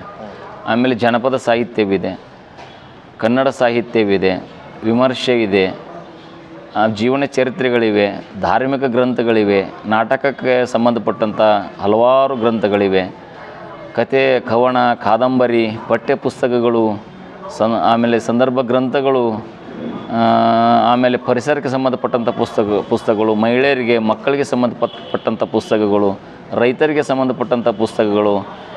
ಈ ಪುಸ್ತಕಗಳು ಏನು ಇದೆ ಈಗಾಗಲೇ ಪ್ರಕಟಗೊಂಡಿವೆ. ಅಂಥ ಪುಸ್ತಕಗಳಲ್ಲಿ ಬಹುಪಾಲು ಪುಸ್ತಕಗಳು ನಮ್ಮ ರಾಮದುರ್ಗ ಗ್ರಂಥಾಲಯಕ್ಕೆ ನಮ್ಮ ಸಾರ್ವಜನಿಕ ಗ್ರಂಥಾಲಯ ಇಲಾಖೆಯಿಂದ ಸರ್ಕಾರದಿಂದ ಲಭ್ಯವಾಗಿವೆ ಸರ್. ಈ ಗ್ರಂಥಾಲಯಕ್ಕೆ ಒಟ್ಟಾರೆ 4 ದಿಕ್ಕಿಗೂ 4 ಬಾಗಿಲುಗಳಿದ್ದು, ಒಂದು ಹೊರಬಾಗಿಲನ್ನು ಆಧುನಿಕವಾಗಿ ನಿರ್ಮಿಸಲಾಗಿದೆ. 14 ಕಿಟಕಿಗಳು, 30 ಕಂಬಗಳು, ಸುತ್ತಲೂ ನೈಸರ್ಗಿಕವಾಗಿ ಗಾಳಿ ಬೆಳಕಿಗೆ ಕೊರತೆ ಬಾರದಂತೆ ನಿರ್ಮಾಣ ಮಾಡಲಾಗಿದೆ. ಸರ್, ಗ್ರಂಥಾಲಯ ವಿದ್ಯಾರ್ಥಿಗಳಿಗೆ ಏನು ಉಪಯೋಗ ಆಗುತ್ತೆ ಸರ್? ಈಗ ವಿದ್ಯಾರ್ಥಿಗಳಂದ್ರೆ ವಿದ್ಯಾರ್ಜನೆಯೇ ಅವರ ಒಂದು ಮೂಲ ಕಾಯಕ ಮತ್ತು ಅವರೊಂದು ಇದು ವಿದ್ಯಾರ್ಥಿಗಳಿಗೆ ಅನಿವಾರ್ಯವಾದಂಥ ಒಂದು ಕಾಯಕ ವಿದ್ಯಾರ್ಜನೆ. ಈ ಗ್ರಂಥಾಲಯ ವಿದ್ಯಾರ್ಥಿಗಳಿಗೆ ಏನು ಮಾಹಿತಿ ಕೊಡ್ತಿದೆ ಅಂತಂತಂದ್ರೆ, ಇವತ್ತು ಬರೀ ಪಠ್ಯ ಪುಸ್ತಕಗಳ ಓದಿದ್ರೆ ಅಷ್ಟೇ ಮನುಷ್ಯನ ಜ್ಞಾನದ ವಿಕಾಸ ಆಗೋದಲ್ಲ. ಜೊತೆಗೆ ದಿನಪತ್ರಿಕೆಗಳನ್ನ, ವಿವಿಧ ಸಾಹಿತ್ಯಗಳನ್ನು ಓದಿದಾಗ ಮನುಷ್ಯನ ಒಂದು ಬೌದ್ಧಿಕ ಬೆಳವಣಿಗೆ ಆಗ್ತೈತೆ ರೀ. ಹೀಗಾಗಿ ವಿದ್ಯಾರ್ಥಿಗಳಿಗೆ ಅತ್ಯುತ್ತಮವಾದಂಥ ಅನುಕೂಲತೆಗಳನ್ನು ಸಾರ್ವಜನಿಕ ಗ್ರಂಥಾಲಯಗಳು ಕೊಡ್ತಾವೆ ರೀ. ಪ್ರಸ್ತುತವಾಗಿ ಒಳಾಂಗಣದಲ್ಲಿ ಓದುಗರಿಗೆ ಉದ್ದನೆಯ ಮೇಜಿದ್ದು, ಅದರ ಸುತ್ತ ಕುಳಿತುಕೊಳ್ಳಲು ಆಸನಗಳಿವೆ. ಸರ್, ಇಲ್ಲೇ ಅಂದಾಜು ನಿತ್ಯ ಸಾವಿರಾರು ಸಂಖ್ಯೆಯಲ್ಲಿ ಓದ್ತಕ್ಕಂಥ ಓದುಗರು ಭಾಳ ದೊಡ್ಡ ಮಟ್ಟದ ಪ್ರಯೋಜನಗಳನ್ನು ಪಡೆದಿದ್ದಾರೆ. ಅಂದಾಜು 2010ನೇ ಇಸ್ವಿಯಿಂದ ನಾನು ಇಲ್ಲಿ ಬಂದು ನೌಕರಿ ಮಾಡಿದ ಮೇಲೆ ನನಗೆ ಅಂದಾಜು ಇಲ್ಲಿ ತನಕ 2ರಿಂದ 2.5 ಸಾವಿರ ಜನ ನಮ್ಮ ಗ್ರಂಥಾಲಯದಲ್ಲಿ ಓದಿದವರು ಸರ್ಕಾರಿ ನೌಕರರಾಗಿದ್ದಾರೆ. ಆಮೇಲೆ ಉತ್ತಮವಾದಂಥ ಬದುಕನ್ನು ಕಟ್ಟಿಕೊಂಡಿದ್ದಾರೆ. ಖಾಸಗಿ ಸಂಸ್ಥೆಗಳಲ್ಲಿ ದುಡಿಯುವಂಥವರಾಗಿದ್ದಾರೆ, ಸಮರ್ಥರಾಗಿದ್ದಾರೆ. ಇಲ್ಲಿ ಒಂದು ಸಣ್ಣ ನೌಕರಿಯಿಂದ KS ಅಧಿಕಾರಿಗಳಾಗೋ ತನಕನೂ ಇಲ್ಲಿ ಓದಿದ್ದಾರೆ. ಅವರು SS ಚಿಕ್ಕನಗೌಡರು ಸರ್ ಅಂತೇಳಿ ಈಗ ಹುಬ್ಬಳ್ಳಿಯಲ್ಲಿ ಟ್ರೆಜರಿ ಅಧಿಕಾರಿಗಳಾಗಿದ್ದಾರೆ. ಅವರು KS ಪಾಸ್ ಮಾಡಿದಂಥ ಅಧಿಕಾರಿಗಳು. ಅವರು ನಮ್ಮ ಗ್ರಂಥಾಲಯದಲ್ಲಿನೇ ಸರಿಸುಮಾರು 3 ವರ್ಷಗಳವರೆಗೆ ಪ್ರತಿನಿತ್ಯ ತಪ್ಪಲಾರ್ದಂತೆ ಬಂದು 3-4 ತಾಸು ತಮ್ಮ ನೌಕರಿ ಮುಗಿದ ಮೇಲೆ ಮತ್ತು ಆರಂಭಕ್ಕೆ ಬಂದು ಇಲ್ಲೇ ಕುಳಿತುಕೊಂಡು ನಿತ್ಯ ಒಂದು 3-4 ತಾಸುಗಳ ಅಧ್ಯಯನ ಮಾಡ್ತಿದ್ರು. ಅವ್ರನ್ನೂ ಕರೆಸಿ ನಮ್ಮ ಗ್ರಂಥಾಲಯದೊಳಗೆ ಹಿಂದೆ ಗೌರವಿಸಿದ್ದೇವೆ. ಅವರು KS ಅಧಿಕಾರಿಗಳಾಗಿದ್ದಾರೆ. ಇಲ್ಲಿ ಓದಿದಂಥವರು ಪದವಿ ಮಹಾವಿದ್ಯಾಲಯದ ಪ್ರಾಧ್ಯಾಪಕರು ಭಾಳ ಜನ ಆಗಿದ್ದಾರೆ. ಆಮೇಲೆ ಪೊಲೀಸ್ ಇಲಾಖೆಗೆ ಹೋಗಿದ್ದಾರೆ, ಸೈನಿಕ ಇಲಾಖೆಗೆ ಹೋಗಿದ್ದಾರೆ, ಶಿಕ್ಷಕರಾಗಿದ್ದಾರೆ, ದೊಡ್ಡ ಸಂಖ್ಯೆಯಲ್ಲಿ ಶಿಕ್ಷಕರಾಗಿದ್ದಾರೆ ಇಲ್ಲಿ ಓದಿದಂಥವರು. ಆಮೇಲೆ KSRTC ನೌಕರಿಗಳಿಗೆ ಹೋಗಿದ್ದಾರೆ. ಏನೋ ಒಂದು ದೊಡ್ಡ ಮಟ್ಟದ ಪ್ರಯೋಜನ ಇಲ್ಲಿ ಆಗಿದೆ. ಆಮೇಲೆ ಇನ್ನೂ ಬ್ಯಾಂಕಿನಲ್ಲಿ ನೌಕರಿಯಾಗಿದ್ದಾರೆ, ಬ್ಯಾಂಕ್ಗಳಲ್ಲಿ ದೊಡ್ಡ ದೊಡ್ಡ ಹುದ್ದೆಗಳಿಗೆ ಹೋಗಿದ್ದಾರೆ ಇಲ್ಲಿ ಓದಿದಂಥವರು. ಏನು ಸರ್ಕಾರ ಕರೀತಕ್ಕಂಥ ನೌಕರಿಗಳಿವೆ, ಬಹುಪಾಲು ಎಲ್ಲ ನೌಕರಿಗಳಿಗೆ ನಮ್ಮ ಗ್ರಂಥಾಲಯದಲ್ಲಿ ಓದಿದವರು ಆಯ್ಕೆಯಾಗಿದ್ದಾರೆ. ಪ್ರತಿ ವರ್ಷ ಅಂದಾಜು ಒಂದು 200ರಿಂದ 300 ಜನ ಇಲ್ಲಿ ಓದಿದವರು ನೌಕರಿಗೆ ಹೋಗಿದಂಥ ಉದಾಹರಣೆ. ದಿನನಿತ್ಯ ಓದಲು ಬರುವ ಸಾರ್ವಜನಿಕರಿಗೆ ಕುಡಿಯಲು ನೀರಿನ ವ್ಯವಸ್ಥೆ ಇದೆ. ಸರ್ಕಾರಿ ಆದೇಶದ ಪ್ರಕಾರ ಗ್ರಂಥಾಲಯವು ಪ್ರತಿ ಸೋಮವಾರ ರಜೆ ಇರುತ್ತದೆ. ನಮ್ಮ ಗ್ರಂಥಾಲಯದ ನಿಯಮಗಳಂದರೆ ಗ್ರಂಥಾಲಯದ ಒಳಗೆ ಬಂದವರು ಯಾರೂ ಮಾತನಾಡುವಂಗಿಲ್ಲ. ಅವರು ನೌಕರರ ಜೊತೆಗೆ ಏನಾದರೂ ವಿಚಾರ ವಿನಿಮಯಗಳನ್ನ ಮಾಡ್ಕೋಬೋದು, ಬೇಕಾದಂಥ ಮಾಹಿತಿಯನ್ನು ಬೇಡಬಹುದು, ಆದರೆ ತಾವೇ ಮಾತಾಡುವಂಗಿಲ್ಲ. ಆಮೇಲೆ ಕಾಲು ಎಳೆದು ಸಪ್ಲ ಮಾಡುವಂತಿಲ್ಲ, ಬೇರೆಯವ್ರನ್ನ ಮುಟ್ಟುವಂತಿಲ್ಲ, ಬೇರೆಯವರಿಗೆ ತೊಂದರೆ ಮಾಡಿ ಅವ್ರನ್ನ ಕರ್ಕೊಂಡು ಹೋಗುವಂತಿಲ್ಲ. ಆಮೇಲೆ ಒಟ್ಟು ಗ್ರಂಥಾಲಯ ಪ್ರಶಾಂತವಾಗಿರಬೇಕು. ಓದುವಂಥವರಿಗೆ ಪ್ರಶಾಂತತೆಯನ್ನು ನಾವು ಒದಗಿಸಿಕೊಡ್ಬೇಕು. ಒಬ್ಬ ಓದುಗರಿಂದ ಇನ್ನೊಬ್ಬ ಓದುಗರಿಗೆ ತೊಂದರೆ ಆಗಲಾರದಂತೆ ನಡ್ಕೊಳ್ಳೋದೇ ಒಂದು ಉತ್ತಮವಾದಂಥ ನಿಯಮ. ಇಲ್ಲಿ ಏನೆಲ್ಲ ಅನುಕೂಲ ಇದೆ, ಗ್ರಂಥಾಲಯ ಅಂದರೆ ಅದು ಪ್ರಶಾಂತತೆ, ಶಾಂತ ಮೂಲಕ ಒಬ್ಬರೇ ಸ್ವಯಂ ಒಂದು ಶ್ರಮದ ಮೂಲಕ ಅಧ್ಯಯನ ಮಾಡ್ತಕ್ಕಂಥದ್ದು ರೀ. ಇಲ್ಲಿ ನೋಡುವ ವ್ಯವಸ್ಥೆ ಇರ್ತೈತೆ ರೀ. ಕಣ್ಣುಗಳ ಮೂಲಕ ಓದೋದು, ಬಾಯಿ ಮೂಲಕ ಓದೋದಲ್ಲ, ಕಣ್ಣುಗಳ ಮೂಲಕ ಓದುವಂಥ ವ್ಯವಸ್ಥೆಗೆ ಗ್ರಂಥಾಲಯ ನಿಮಗೆ ಬೇಡಿಕೆ ಅವಶ್ಯಗಳಿದೆ ಅಂತ. ಸರ್, ಇದು ಮಹಾರಾಜರು ಗ್ರಂಥಾಲಯಕ್ಕೆ ಸೀಮಿತಗೊಳಿಸಿದಂಥ 6 ಗುಂಟೆ ಜಾಗ. 6 ಗುಂಟೆ ಜಾಗದಲ್ಲಿ 3 ಗುಂಟೆ ಕಟ್ಟಡವಿದೆ. ಇನ್ನು 3 ಗುಂಟೆ ಜಾಗೆಯಲ್ಲಿ ಆಗಿನ ಮಹಾರಾಜರು 4 ದಿಕ್ಕಿಗೆ 4 ಬಾಗಿಲ ಇಟ್ಟಿದ್ದಾರೆ. ಇದು ಕೋಟೆಯ ಕೆಳಭಾಗದ ಬಲಬದಿಗೆ ಸೂರ್ಯಾಭಿಮುಖವಾಗಿ, ಅಂದರೆ ಬೆಳಕು ನೇರವಾಗಿ ಗ್ರಂಥಾಲಯದಲ್ಲಿ ಬರಲಿ ಅಂತಕ್ಕಂಥ ಒಂದು ವಾಸ್ತು ವಿನ್ಯಾಸದಲ್ಲಿ ಕಟ್ಟಿದಂಥ ಅದ್ಭುತ ಕಟ್ಟಡ. 4 ದಿಕ್ಕುಗಳಿಗೆ ಬಾಗಿಲು ಹಚ್ಚಿದ್ದಾರೆ. ನಿಮಗೆಲ್ಲ ಬಾಗಿಲುಗಳು ನೋಡಲಿಕ್ಕೆ ಸಿಗ್ತಾವೆ. 4 ದಿಕ್ಕಿಗೆ ಬಾಗಿಲಿದೆ. ಆ ಬಾಗಿಲ ಮೂಲಕ ಇಲ್ಲಿ ಹೊರಗೆ ಮೆಟ್ಟಲುಗಳಿವೆ. ಈ ದಿಕ್ಕಿನವ್ರು ಈ ಕಡೆ, ಮುಂದೆ ಆ ಕಡೆ, ಹಿಂದೆ ಎಲ್ಲ ದಿಕ್ಕುಗಳಿಂದ ಜನ ಬಂದು ಓದಬೇಕು ಮತ್ತು ಅವರು ಸರಾಗವಾಗಿ ಹೋಗ್ತಕ್ಕಂಥ ವ್ಯವಸ್ಥೆಯನ್ನು ಮಾಡಿದ್ದಾರೆ. ಈಗ ನಮಗೆ 6 ಗುಂಟೆ ಏನು ನಮ್ಮ ಗ್ರಂಥಾಲಯಕ್ಕೆ ಜಾಗ ಇದೆ, 3 ಗುಂಟೆ ಏನು ಕಟ್ಟಡ ಮಾತ್ರ ನಮ್ಮ ಇಲಾಖೆ ಸುಪರ್ದಿಯಲ್ಲಿದೆ. ಸುತ್ತಲೂ ಇದ್ದಂಥ ಜಾಗೆ ಅದು ಪುರಸಭೆಯ ವ್ಯವಸ್ಥೆಗೆ ಹೋಯಿತು. ಆ ಪುರಸಭೆಯವರು ಕೆಲವೊಂದಿಷ್ಟು ಜಾಗಗಳನ್ನು ಬೇರೆಯವರಿಗೆ ಬಿಟ್ಟುಕೊಡುವಂಥ ಸಂದರ್ಭದಲ್ಲಿ ನಮ್ಮ ಗ್ರಂಥಾಲಯದ ಮೆಟ್ಟಿಲುಗಳನ್ನು ಸಹಿತ ಅವ್ರು ಗಮನಿಸಿಲ್ಲ. ಯಾಕಂದರೆ ಈ ಗ್ರಂಥಾಲಯದ ಹಡ್ಕೊಂತ ಹೋದ್ರೆ ಮೆಟ್ಟಿಲುಗಳು ಸುಮಾರು ನಮ್ಮ ಕಟ್ಟಡದಿಂದ 6 ರಿಂದ 8 ಫುಟ್ ಅಚ್ಚಗಡೆ ಮಟ್ಟ ಇದೆ ರೀ. ಅವು ಅಲ್ಲಿ ಮಟ್ಟ ಇದೆ ರೀ. ನಿಮ್ಮ ಸಿಗ್ತಾವ್ರಿ ಅವು ನೋಡಲಿಕ್ಕೆ. ಹಿಂದೂ ಇದೆ, ಈ ಕಡೆನೂ ಮೆಟ್ಟಿಲುಗಳಿವೆ, 4 ದಿಕ್ಕಿಗೆ ಮೆಟ್ಟಿಲುಗಳಿವೆ. ಮುಂದೆ ಇದ್ದಂತೆ ಮೆಟ್ಟಿಲುಗಳು ನಿಮಗೆ ಗೊತ್ತಾಗ್ತೈತೆ ರೀ. ನಮ್ಮ ತಾಲೂಕಿನ ಜನಪ್ರತಿನಿಧಿಗಳು ಮನಸ್ಸು ಮಾಡಿ ಈ ಗ್ರಂಥಾಲಯ ನಮಗೇನು 6 ಗುಂಟೆ ಜಾಗ ಇದೆ ನಮಗೆ ಒದಗಿಸಿಕೊಟ್ಟು ಈ ಗ್ರಂಥಾಲಯವನ್ನು ಇನ್ನೊಂದು ಸ್ವಲ್ಪ ದೊಡ್ಡದು ಮಾಡಿದರೆ, ಈಗ ನೋಡಿರಿ, ರವಿವಾರ ಇವತ್ತು ಶಾಲಾ ಕಾಲೇಜುಗಳು ಬಂದಿವೆ, ಇಷ್ಟು ಜನ ವಿದ್ಯಾರ್ಥಿಗಳು ಓದ್ತಾರೆ. ಇನ್ನು ಉಳಿದ ದಿನ ಯಾವ ಮಟ್ಟಕ್ಕೆ ಇರ್ಬೋದು ನಮ್ಮ ಗ್ರಂಥಾಲಯ ಕುಂದ್ರಲಿಕ್ಕೆ ಪರದಾಡ್ತಕ್ಕಂಥ ಪರಿಸ್ಥಿತಿ ಇದೆ. ಎಷ್ಟೋ ಮಕ್ಕಳು ಎದ್ದು ನಿಂತು ಓದ್ತಾವೆ. ನಿಮ್ಮ ನೆನಪಿರಲಿ, ಯಾವುದೇ ಸರ್ಕಾರ ನೌಕರು ತಮ್ಮ ಮೇಜನ್ನು ಬಳಸಿ ತಾವು ಮಾತ್ರ ಬಳಸಿಕೊಳ್ಳುತ್ತಾರೆ. ನಾವು ಬಹಳಷ್ಟು ವರ್ಷಗಳಿಂದ 2 ಮೇಜುಗಳನ್ನು ವಿದ್ಯಾರ್ಥಿಗಳಿಗಾಗಿ ಬಳಸ್ತಾ ಇದ್ದೀವಿ. ವಿದ್ಯಾರ್ಥಿಗಳು ನಮ್ಮ ಮೇಜು ಮೂಲಕ ಓದಲಿ ಅಂತಕ್ಕಂಥದ್ದು. ನಮ್ಮ ಮೇಜು ಮೇಲೆ ಪಾಟಿ ಚೀಲ ಇಟ್ಟರೆ ನಮಗೆ ಬೇಸರ ಇಲ್ಲ, ನಾವೇ ಅವ್ರಿಗೆ ಅನುಕೂಲ ಮಾಡಿಕೊಡ್ತೀವಿ. ಆದರೆ ಬೇರೆ ನೌಕರು ತಮ್ಮ ಮೇಜನ್ನು ಮುಟ್ಲಿಕ್ಕೆ ಸಹಿತ ಎಷ್ಟೋ ಜನ ನೌಕರು ಬೇರೆಯವ್ರಿಗೆ ಏನು ಅಂತಿರ್ತಾರೆ. ಅದು ನಾವು ನಮ್ಮ ಸರ್ಕಾರದ ಮೇಜುಗಳನ್ನು ಸಹಿತ, ಸಿಬ್ಬಂದಿ ಮೇಜುಗಳನ್ನು ಸಹಿತ ಓದುಗರಿಗೆ ಬಿಟ್ಟು ಕೊಡ್ತಾ ಇದ್ದೀವಿ ಅಂತಕ್ಕಂಥದ್ದು. ಎದುರಿಗೆ ಅವ್ರಿಗೆ ಕುರ್ಚಿ ಹಾಕಿ ಇಬ್ಬರಿಗೆ ಅನುಕೂಲ ಮಾಡ್ತಾಯಿದ್ವಿ ರೀ. ಅದಕ್ಕೆ ಜನಪ್ರತಿನಿಧಿಗಳು ಮನಸ್ಸು ಮಾಡಿ ಇದಿಷ್ಟೆಲ್ಲ ನಮಗೆ ಕೊಡಬೇಕಂತೇಳಿ 125ನೇ ವರ್ಷ ಇದರೊಳಗೆಲ್ಲ ಮನವಿ ಕೊಟ್ವಿ. ಆಗಿನ ಶಾಸಕರಿಗೆ, ಪುರಸಭೆ ಅಧ್ಯಕ್ಷರಿಗೆ ಎಲ್ಲರಿಗೂ ಮನವಿ ಕೊಟ್ಟು ಹೇಳಿದ್ವಿ. ಆಮೇಲೆ ಏನಾದರೂ ಕೂಡ ಅದು ಏನು ಆಗಲಿಲ್ಲ. ಜೊತೆಗೆ ಮುಂದಿನ ಎಲ್ಲ ಜಾಗಗಳನ್ನು ಇಲ್ಲೇ ಕಾರ್ ತರಬಹುದು, ಆಮೇಲೆ ಸಂತಿಗೆ ಹೋಗ್ತಕ್ಕಂಥವ್ರು ಪಟಪಟಿ ತರ್ಬೋದು, ಏನೇನೋ ಆಗಿಬಿಟ್ಟಿದೆ. ಒಂದು ಕಾಲಕ್ಕೆ ಇದು ಬಸ್ ಸ್ಟ್ಯಾಂಡ್ ಇತ್ತು, ನಂತರ ಕಾಯಿಪಲ್ಯ ಮಾರ್ಕೆಟ್ ಆಯಿತು, ತದನಂತರ ಕಾರ್ ತರಲಿಕ್ಕೆ ಜಾಗ ಆಯಿತು ಅಂತಕ್ಕಂಥದ್ದು ಇದೆ ಹಿರಿಯರು ಹೇಳ್ತಾರೆ. ಆದರೆ ನಮ್ಮ ಕಟ್ಟಡ 6 ಗುಂಟೆ ಜಾಗೆ, ಮಹಾರಾಜರು ಗ್ರಂಥಾಲಯಕ್ಕೆ ಸೀಮಿತಗೊಳಿಸಿದಂಥ 6 ಗುಂಟೆ ಜಾಗೆಯಲ್ಲಿ ಕಟ್ಟಡ ನಮ್ಮ ಸುಪರ್ದಿಯಲ್ಲಿದೆ. ಸುತ್ತಲೂ ನೀವೆಲ್ಲ ನೋಡಿದರೆ ಎಲ್ಲ ಎಷ್ಟು ಇದೆ. ಮತ್ತು ಇಲ್ಲೆಲ್ಲ ಮೂತ್ರ ವಿಸರ್ಜನೆ ಮಾಡ್ತಿದ್ರು, ಹೊಲಸು ಮಾಡ್ತಿದ್ರು, ಮುಸುರಿ ತಂದು ಕೆಡುತ್ತಿದ್ರು, ಈ ಕಡೆ ಎಲ್ಲ ಹಾಳು ಮಾಡ್ತಿದ್ರು. ಶಾಸಕರಿಗೆ ಹೇಳಿದ್ನೆಲ್ಲ ನಾವೇ ಕಾಂಕ್ರೀಟ್ ಹಾಕ್ಸ್ಕೊಂಡಿವ್ರಿ. ಆದಮೇಲೆ ಸ್ವಲ್ಪ ಕಡಿಮೆ ಆಯಿತು. ಇದೆಲ್ಲ ಮುಂದೆ ಇಲ್ಲೆಲ್ಲ ಹೊಲಸಾಟ ಇರೋದ್ರಿಂದ ಪುರಸಭೆಗೆ ನಾವು ಕಂಪೌಂಡ್ ಹಾಕ್ಸ್ಕೊಡ್ರಿ ಅಂತ ನಾವು ಅಂದು ಅವರು ನೀರಿಂದ ಮಾಡಿ ಇಟ್ಬಿಟ್ರು. ಅದನ್ನು ಇನ್ನೂ ನಮ್ಮ ಗ್ರಂಥಾಲಯದ ಮುಂದೆ ಅಡ್ಡೆ ಇಟ್ಟಿದ್ರು. ನಾವು ಅದನ್ನು ಸ್ವಲ್ಪ ಪ್ರತಿಭಟಿಸಿ ಅದನ್ನು ಬೇರೆ ಕಡೆ ಮಾಡಿಸಿದ್ವಿ. ಏನು ಮಾಡಲಿಕ್ಕೆ ಆಗಲಿಲ್ಲ. ಇದು ನಮ್ಮದೊಂದು ಸುತ್ತಲೂ ಒಂದು ಕಂಪೌಂಡ್ ಹಾಕಿಕೊಟ್ರೆ ಉತ್ತಮವಾದಂಥ ನಾವೇ ಗಿಡಗಳನ್ನ ಬೆಳೆಸಿ ಉತ್ತಮವಾದಂಥ ಪರಿಸರ ಮಾಡ್ತೀವಿ. ಆಮೇಲೆ ಹೊರಗೇ ರೀ, ಹೊರಗೆ ಸುಮಾರು ಅಂದಾಜು 400 ರಿಂದ 500 ಜನ ಓದೋಷ್ಟು ಜಾಗ ಇದೆ. ಹೊರಗೆ ಅವರಿಗೆ ಓಪನ್ ಅಂದ್ರೆ ದಿನದ 24 ತಾಸು ಹೊರಗಿಂದವರೆಗೆ ಅವ್ರಿಗೆ ಬೆಳಗಾವಿದೊಳಗಿದೆ ನಮ್ಮ ಗ್ರಂಥಾಲಯದೊಳಗೆ ವ್ಯವಸ್ಥೆ. ದಿನದ 24 ತಾಸು ಅವರು ಓದಿ ಅವ್ರ ಮನೆಗೆ ಹೋಗ್ಬೋದು. ಅಂಥ ವ್ಯವಸ್ಥೆ ಮಾಡ್ಬೇಕಂತೇಳಿ ಭಾಳ ಅಲ್ಲಿದ್ದು ಗ್ರಂಥಾಲಯ ಇಲ್ಲಿ ಆಗಬೇಕು. ಬೆಳಗಾವಿಯಲ್ಲಿ ಇರೋರು ಜನ ಓದುಗರು, ರಾಮದುರ್ಗದಲ್ಲಿ ಇರೋರು ಓದುಗರು ಜನನೇ. ಆ ನಿಟ್ಟಿನಲ್ಲಿ ಏನೊಂದು ಬೆಂಗಳೂರಲ್ಲಿ ಏನು ಸವಲತ್ತು ಒಬ್ಬ ಮನುಷ್ಯಗೆ ಸಿಗ್ತಾ ಇದೆ, ದಿಲ್ಲಿಯಲ್ಲಿ ಏನು ಸಿಗ್ತಾ ಇದೆ, ಅದು ಪ್ರತಿ ಹಳ್ಳಿಗೂ ಸಿಗಬೇಕು. ಇಲ್ಲಿ ದಿನಕ್ಕೆ ಒಂದು 300-400 ಜನ ಕುಂತು ಓದಿ ಬೆಳತನ 24 ತಾಸು ಓದೋದ್ರಿಂದ ಅಷ್ಟು ಸಮಯದಲ್ಲಿ ಸುಮಾರು 10,000 ಜನ ವಿದ್ಯಾರ್ಥಿಗಳು ಬದಲಾವಣೆ ಆಗ್ಬೋದು. ಅವ್ರಿಗೆಲ್ಲ ಸಹಾಯ ಆಗ್ತೈತ್ರಿ. ಸಂಸ್ಥಾನಿಕರ ಕಾಲದಿಂದಲೂ ರಾಮದುರ್ಗದ ಹೃದಯ ಭಾಗದಲ್ಲಿರುವ ಈ ಅದ್ಭುತ ಕಟ್ಟಡದ ಸುತ್ತಮುತ್ತಲು ಹಸಿರು ಗಿಡಗಳನ್ನು ನಿರ್ಮಿಸಿ ನೋಡುಗರಿಗೆ ಮತ್ತು ಓದುಗರಿಗೆ ಮತ್ತಷ್ಟು ಆಕರ್ಷಣೀಯ ಕೇಂದ್ರವಾಗಿ ಸಂಬಂಧಪಟ್ಟ ಜನಪ್ರತಿನಿಧಿಗಳು ಅಭಿವೃದ್ಧಿಗೆ ಕೈಜೋಡಿಸಬೇಕು. ಈಗಿನ ಒಳಗಡೆ ಇದು ಏನು ಬೇಕು ಸರ್? ಒಳಗಡೆ ನಮ್ಮ ಗ್ರಂಥಾಲಯ ಸುಸಜ್ಜಿತವಾಗಿದೆ. ನಾವು ಕೇಳಿದಾಗೆಲ್ಲ ನಮ್ಮ ಹಿರಿಯ ಅಧಿಕಾರಿಗಳೆಲ್ಲ ಭಾಳ ಸಹಾಯ ಮಾಡಿದ್ದಾರೆ.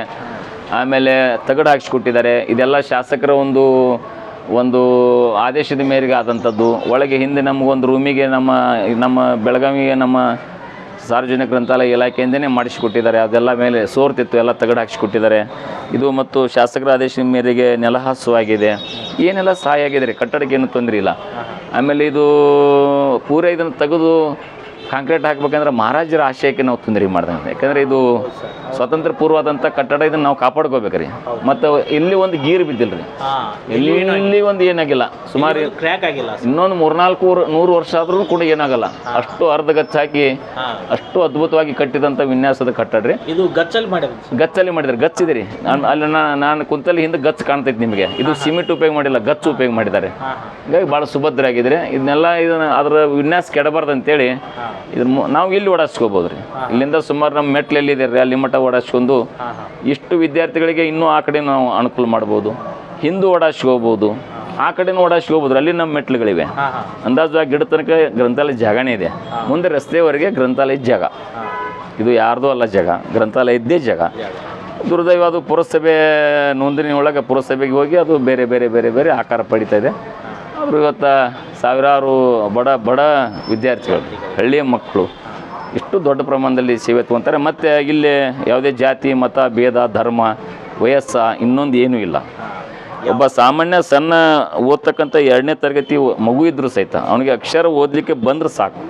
ಅಲ್ಲಿ ತನಕ ಮುಪ್ಪಾವಸ್ಥೆಯ ಜನರವರೆಗೂ ಇಲ್ಲಿ ಎಲ್ಲರಿಗೂ ಸ್ವಾಗತವಿದೆ. ಸಮಾನವಾದಂಥ ಅವ್ರನ್ನ ಭಾವನೆ, ಸಮಾನತೆ ಇದೆ. ಅವ್ರನ್ನ ಸಮಾನ ಭಾವನೆಯಿಂದ ಸ್ವಾಗತ ಮಾಡ್ತೀವಿ. ಅವ್ರು ಎಲ್ಲರಿಗೂ ಅನುಕೂಲ ಮಾಡಿಕೊಡ್ತೀವಿ. ಮುದುಕರು ಬಂದಿರ್ತಾರೆ, ಅವ್ರಿಗೆ ನಾವೇ ಪೇಪರ್ ಬಿಚ್ಚಿ ಕುಂದ್ರಿಸಿ ಓದಿಸ್ತೀವಿ. ಅವ್ರ ವಯಸ್ಸು ನಿಂತು ಓದೋಷ್ಟು ಇರೋದಲ್ಲ ರೀ. ಆಮೇಲೆ ಇಲ್ಲಿ ಎದ್ದು ನಿಂತು ಓದಲಿಕ್ಕೆ ಮಾಡಿದ್ದೀವಿ. 12 ದಿನಪತ್ರಿಕೆಗಳನ್ನ ಏಕಕಾಲಕ್ಕೆ 24 ಜನ ಎದ್ದು ನಿಂತು ಓದ್ಬೋದು. ಆಮೇಲೆ ಉಳಿದಂಥ ಎಲ್ಲ ಪತ್ರಿಕೆಗಳನ್ನ ಅಲ್ಲೇ ಹಾಕಿರ್ತೀವಿ, ಕುಳಿತುಕೊಂಡು ಓದ್ಬೋದು. ನಮಸ್ತೆ, ನನ್ನ ಹೆಸರು ಪ್ರವೀಣ್ ಕುಮಾರ್ ಬಡಿಗೇರ್ ಅಂತ. ಎಷ್ಟು ವರ್ಷದಿಂದ ಮಾಡೋದು? ಈಗ ನಾವು 3 ಇಯರಿಂದ ಓದಾಕತ್ತೀವಿ ರೀ. ಏನು ಕಲಿತದೆ?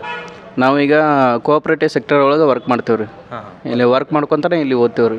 ನಿಮಗೇನು ಹೆಂಗೆ ಇಂಟ್ರೆಸ್ಟ್ ಬರುತ್ತೆ ಸರ್ ಇದು ಓದೋಕ್ಕೆ? ಹೆಂಗೆ ಅಂದರೆ ಆಸಕ್ತಿ ಅಂದ್ರೆ ರೀ, ವರ್ಕ್ ಮುಗಿಸ್ಕೊಂಬಂದೆ ಇಲ್ಲಿ ಓದ್ತೀನಿ ರೀ. ಆಲ್ಮೋಸ್ಟ್ ಎಲ್ಲ ಇಲ್ಲೇ ಬಂದು ಓದ್ತೀವಿ ರೀ. ಈಗ ಧಾರವಾಡದಾಗ ಒಂದಿಷ್ಟು ಮಂದಿ ಓದಾರ್ತಾರೆ ರೀ. ಇದು ಬಡವರಿಗೆ ಆಗಿ ಮಾಡಿರೋ ಲೈಬ್ರರಿ. ಇದು ಸಾರ್ವಜನಿಕ ಲೈಬ್ರರಿ ಅಂದರೆ ಎಲ್ಲರೂ ಬಂದು ಓದುವಂಥದ್ದು. ಈಗ ಧಾರವಾಡದಾಗ ಓದೋರು ಅಲ್ಲಿ ಓದಿದ್ರೆ ನೌಕರಿ ಆಕತ್ತನ್ನೋ ತಲೆಯಾಗಿರ್ತೈತೆ ರೀ. ಅದೆಲ್ಲ ನೆಗೆಟಿವ್ ರೀ. ಎಲ್ಲಿ ಓದಿದ್ರು ನೌಕರಿ ಆಗತ್ತೆ. ಇಲ್ಲಿ ನಾವು ಓದಕತ್ತಿಂದ ನನಗೆ ಸ್ಕೋರ್ನು ಚಲೋ ಆಗತ್ತವ್ರಿ. ಆಮ್ಯಾಗ ನೀಡೆಡ್ ಬುಕ್ಸ್ನು ತರಿಸ್ತಾರೆ ರೀ ಇವರು. ಎಲ್ಲ ಚಲೋ ಐತ್ರಿ. ಇಲ್ಲಿ ಸೌಲಭ್ಯಗಳು ಚಲೋ ಐತ್ರಿ. ನಾವು ಈಗಾಗಲೇ 3 ಜನ ನೌಕರರಿದ್ದೀವಿ ರೀ. ನಾನು ಸಿದ್ದು ಮೋಟೆ ಅಂತೇಳಿ, ಇನ್ನೊಬ್ಬರು ಸುಭಾಷ್ ದಾಸರ್ ಅಂತಿದ್ದಾರೆ. ಇಲ್ಲಿಯ ಎಲ್ಲ ವ್ಯವಸ್ಥೆಯನ್ನು ಅಂದರೆ ಇದರ ಒಂದು ವೋಚರ್ ವ್ಯವಸ್ಥೆಯನ್ನು ಕೃಷ್ಣ ಕಂಬಾರ್ ಅವರು ಅಂತೇಳಿ ಅವ್ರು ನಾವು ನೋಡಿಕೊಂಡು, ಇನ್ನೊಬ್ಬನು ಸಹಾಯಕನಾಗಿ ಒಬ್ಬನ ಸಣ್ಣ ಹುಡುಗನ ತೊಗೊಂಡಿದ್ವಿ. ಇದು 12 ತಾಸು ಗ್ರಂಥಾಲಯ ತೆರಿಬೇಕಾಗಿದೆ. ಹೀಗಾಗಿ ಅತಿ ಪರಿಶ್ರಮ ಪಟ್ಟು ನಾವೆಲ್ಲ ನೌಕರದವರು ಪ್ರಾಮಾಣಿಕತೆಯಿಂದ ನಮಗೆ ಸರ್ಕಾರ ಕೊಡ್ತಕ್ಕಂಥ ವೇತನದಲ್ಲಿ ಪ್ರತಿ ಹಣನೂ ಅದು ರಕ್ತವಾಗಬೇಕು. ಆ ಪ್ರಮಾಣದಲ್ಲಿ ನಾವು ಸೇವೆ ಮಾಡಿ ಇಷ್ಟು ಗ್ರಂಥಾಲಯ ತಂದ್ವಿ. ಮತ್ತು ಇಷ್ಟು ಗ್ರಂಥಾಲಯ ಇದನ್ನು ಮಾಡಲಿಕ್ಕೆ ಒಂದೇ ಒಂದು ಆಳು ಹಚ್ಚಿಲ್ಲ. ನಾವು ಒಂದೇ ಒಂದು ಆಳು ಹಚ್ಚಿಲ್ಲ. ನಾವು ಏನೇ ಇರಲಿ ಕೆಲಸ ರೀ, ನಾವೇ ಮಾಡ್ತೀವಿ, ಉಚಿತವಾಗಿ ಮಾಡ್ತೀವಿ, ಸೇವೆ ಅಂತೇಳಿ ಮಾಡ್ತೀವಿ ರೀ. ಇಲ್ಲಿ ಯಾವುದೇ ಆಳು ಹಚ್ಚಿ ಖರ್ಚು ಹಾಕಿ ಅಥವಾ ಏನೇನು ನೈಯಪ್ಸ ಖರ್ಚು ಹಾಕಲ್ಲ. ನಾವು ಎಲ್ಲನೂ ನಾವೇ ನೌಕರಿ ಶ್ರಮ ಪಡ್ತೀವಿ ರೀ. ಬೇರೆಯವರಿಂದ ಏನೂ ಸಹಾಯ ತೊಗೊಳಂಗಿಲ್ಲ.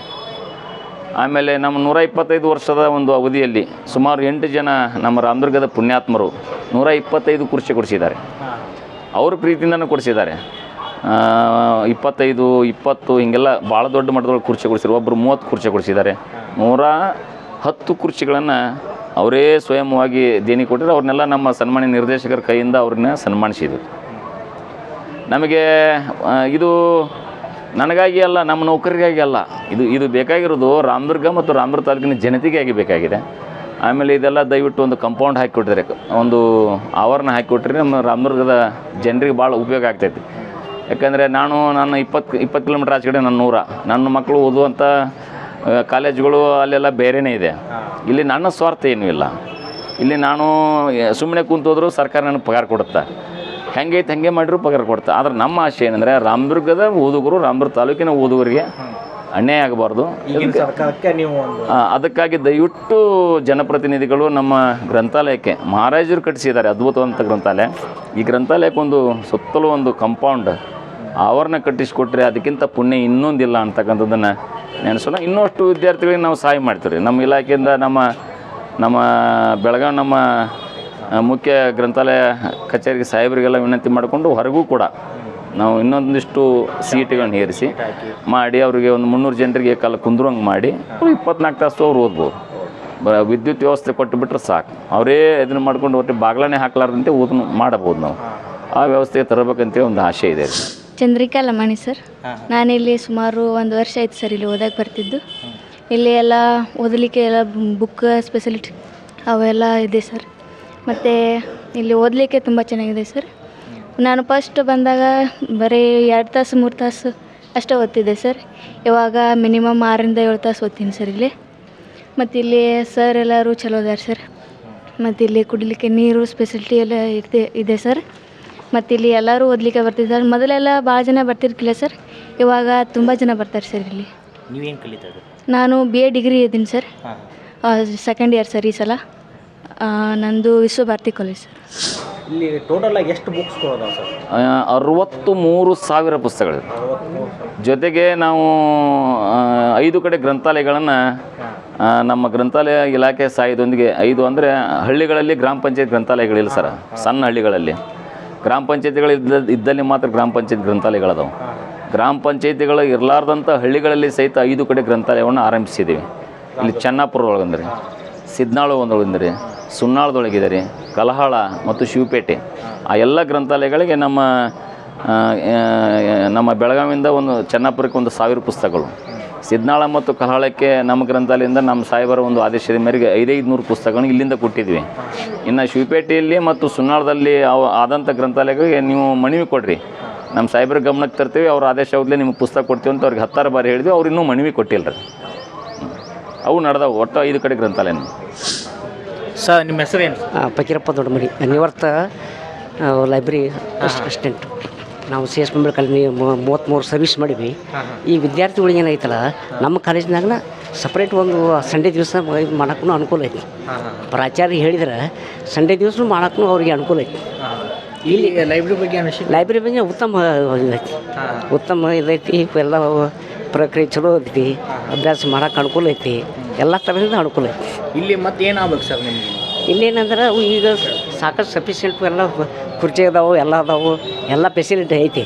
ಆದ್ರೆ ಏನೈತಲ್ಲ, ವಿದ್ಯಾರ್ಥಿಗಳಿಗೆ ಸ್ವಲ್ಪ ತೊಂದರೆ ಆಗ್ತೈತಿ. ಯಾಕೆ ತೊಂದರೆ ಆಗ್ತೈತೆ ಅಂದ್ರೆ, ಈಗ ನಾವು ಓಲ್ಡ್ ಇವರು ಸೀನಿಯರ್ಸು ನಾವು ಓದೋಕ್ಕೆ ಒಂದು 15 ನಿಮಿಷ ಪೇಪರ್ ಓದಕ್ಕೆ ನಿಂದಿರ್ತೀವಿ. ಆದರೆ ವಿದ್ಯಾರ್ಥಿಗಳಿಗೂ ಅವ್ರು ಅನ್ನೋದು ತಪ್ಪಾಗೈತಿ. ಇಲ್ಲಿ ಇನ್ನೂ ಏನು ಇಂಪ್ರೂವ್ ಆಗ್ಬೇಕಂದ್ರೆ ಇಂಪ್ರೂವ್ ಐತಿ. ಇನ್ನು ಸ್ವಲ್ಪ ಏನೈತಿ ಇಂಪ್ರೂವ್ ಅಂದ್ರೆ, ಈಗ ಅಲ್ಲೂ ಸೈಡು ಫುಲ್ ಐತಿ, ಇಲ್ಲೂ ಸೈಡ್ ಫುಲ್ ಐತಿ, ಒಳಗೆ ಫುಲ್ ಐತಿ. ಇನ್ನು ಎಲ್ಲಿ ಜಾಗ ಐತಿ? ಮುಂದ್ಗಡೆ ಜಾಗ. ಹಾಂ, ಮುಂದ್ಗಡೆ ಜಾಗ ಇನ್ನೂ ಆಗ್ಬೇಕಂತ ನೀವು ಒಳಭಾಗದ ಆವರಣದ ಮೇಲುಗಡೆ ಗಾಳಿ ಬರುವಂತೆ ನೈಸರ್ಗಿಕ ವೆಂಟಿಲೇಷನ್ ಮಾದರಿಯ 13 ಕಿಟಕಿಗಳಿವೆ. ಆಧುನಿಕವಾಗಿ ಗ್ರಂಥಾಲಯದ ಅಕ್ಕಪಕ್ಕದ ಮೇಲ್ಮೈಗೆ ಶೀಟ್ಗಳನ್ನು ಅಳವಡಿಸಿ ಸುತ್ತಲೂ ಗಾಳಿ ಬೆಳಕು ಬರುವಂತೆ ವಿಸ್ತರಣೆ ಮಾಡಿಕೊಳ್ಳಲಾಗಿದೆ. ಗ್ರಂಥಾಲಯದ ಅಕ್ಕಪಕ್ಕದ ಜಾಗವನ್ನು ಸುಸಜ್ಜಿತವಾಗಿಟ್ಟು ದಿನಪತ್ರಿಕೆಗಳನ್ನು ಓದಲು ಉದ್ದ ಮೇಜುಗಳ ಮತ್ತು ಆಸನಗಳ ವ್ಯವಸ್ಥೆ ಮಾಡಲಾಗಿದೆ. ಸರ್ ನಿಮ್ಮ ಹೆಸರೇನು? ನಮ್ಮ ಹೆಸರು ಮೇಗುಂಡಪ್ಪ ಹಳೇತ್ರಗಲ್ ಸರ್. ನಾವು ಸುನ್ನಾಳ ಗ್ರಾಮದವ್ರಿ. ನಾವಿಲ್ಲೇ ಡೈಲಿ ಬರೋದಲ್ರಿ, ಯಾವಾಗಾರ ಈ ಕಡೆ ಬಂದಿರ್ತೀವಿ. ಟೈಮ್ ವೇಸ್ಟ್ ಮಾಡಬಾರ್ದು ಅಂತೇಳ್ರಿ, ಸ್ವಲ್ಪ ಏನೋ ನಮಗೂ ಒಟ್ಟು ಜ್ಞಾನ ಇರಲಿ, ಇನ್ನೊಬ್ರಿಗೆ ಹಂಚ್ಬೇಕು ಅನ್ನೋ ಸಲುವಾಗಿ ಇಲ್ಲಿ ಬಂದು ಪೇಪರ್ ಓದ್ತೀವಿ ಸರ್. ನೀವೇನು ಕೆಲಸ ಮಾಡೋದು? ನಾವು ಇಲ್ಲಿ ಜೈ ಕಿಸಾನ್ ಕಂಪ್ನಿ ಒಳಗೆ ಕೆಲಸ ಮಾಡತ್ತೀವಿ ಸರ್. ಗೊಬ್ಬರ ಅಂಗಡಿ ಒಳಗೆ ಕೆಲಸ ಮಾಡತ್ತೀವಿ. ಎಷ್ಟು ವರ್ಷದಿಂದ? ನಾ ಇಲ್ಲಿ ಬರಾಕತ್ತಿ 2nd ಇಯರಿಂದ ಬರತ್ತೀವಿ ಸರ್. ಬರೋದು ಹಾಂ ರೀ ಸರ್. ಒಳ್ಳೆ ಜ್ಞಾನಗಳು ಐತ್ರಿ, ಇಲ್ಲಿ ಜ್ಞಾನ ಭಂಡಾರ ಐತೆ ಸರ್. ಇಲ್ಲಿಂದ ನಮಗೆ ಹೆಚ್ಚಿನ ಮಟ್ಟದ ತಿಳುವಳಿಕೆ ಬಂದದ ಸರ್. ತಿಳ್ಕೊಳಕ್ಕೆ ಜ್ಞಾನ ಸಂಪಾದನೆ ಮಾಡಿ ಗ್ರಂಥಾಲಯ ಇಲ್ಲೆಲ್ಲ ಚಲೋ ನೋಡಿಸ್ಕೊಂಡು ಹೊಂಟಾರ ಸರ್. ಸ್ವಲ್ಪ ಇನ್ನೂ ಇಂಪ್ರೂವ್ಮೆಂಟ್ ಆಗಲಿ ಅಂತೇಳಿ ನಮ್ಗೆ ಇನ್ನೂ ಸ್ವಲ್ಪ ಕಂಪ್ಯೂಟರ್ ಜ್ಞಾನ ಅವು ಈ ಜಗತ್ತು ಇದಾಗತ್ತೆ. ಡಿಜಿಟಲ್ ಆಗ್ಬೇಕಂತ ನಮ್ಮ ಆಸೆ ಐತೆ ಸರ್. ನಿಮ್ಮ ಹೆಸರೇನು? ಮಂಜುನಾಥ್ ಸಿರ್ಸಂಗಿ ಅಂತ. ನಾವು ಇಲ್ಲಿ ಗ್ರಂಥಾಲಯಕ್ಕೆ ಎಷ್ಟು ಟೈಮ್ ಗ್ರಂಥಾಲಯಕ್ಕೆ ಅವಾಗವಾಗ ಬರ್ತಾ ಇರ್ತೀನಿ. ದಿನಪತ್ರಿಕೆಗಳು ಭಾಳಷ್ಟು ತರಿಸಿರ್ತಾರೆ. ಎಲ್ಲ ಓದುಗರಿಗೂ ತುಂಬ ಅನುಕೂಲ ಆಗಿದೆ. ಗ್ರಂಥಾಲಯ ದೊಡ್ಡದಾಗಿದೆ. ರಾಮದುರ್ಗಕ್ಕೆ ಎಲ್ಲ ದಿನಪತ್ರಿಕೆಗಳು ಇರ್ತವೆ. ಚೆನ್ನಾಗಿದೆ. ಎಲ್ಲ ಓದುಗರಿಗೆ ಇಲ್ಲೆಲ್ಲ ಓದಿದವರು ದೊಡ್ಡ ದೊಡ್ಡ ಹುದ್ದೆಗಳನ್ನು ಅಲಂಕೃತ ಮಾಡಿದ್ದಾರೆ. ಅದೆಲ್ಲ ಸಿದ್ದು ಮೋಟೆ ಸರ್ ಅವರು ಇಲ್ಲೆಲ್ಲ ಎಲ್ಲ ಥರದನ್ನು ಮೇಂಟೆನೆನ್ಸ್ ಚೆನ್ನಾಗಿದೆ ಇಟ್ಟಿದ್ದಾರೆ.